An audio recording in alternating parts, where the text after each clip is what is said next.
After 10 years, nakaboto na ulit sa barangay ang mga preso.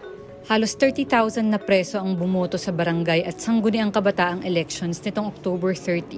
Persons deprived of liberty o PDL ang tawag sa kanila dahil kinikilala ang kanilang karapatan bilang mga taong wala pa namang pinal na hatol o final judgment sa mga kaso nila.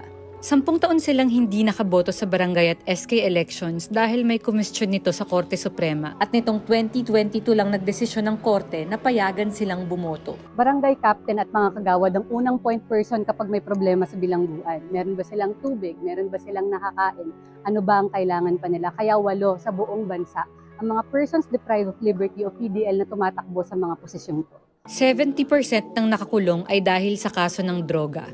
Ang data is at around 28.6 or close to 30% ng lahat na nasa piitan ay bumabalik sa kulungan. So bakit? Paglabas mo, baka wala kang tirahan, wala kang pamilya, at higit sa lahat, wala kang trabaho.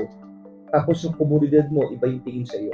Programa raw ng Marcos government na magtuon ng atensyon ng mga lider ng barangay para ireporma ang mga preso at siguruhing nasusunod ang kanilang karapatang pantao.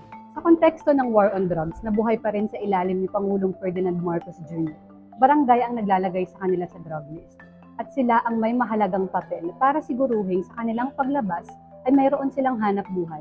At ang mas importante, na mananatili silang buhay.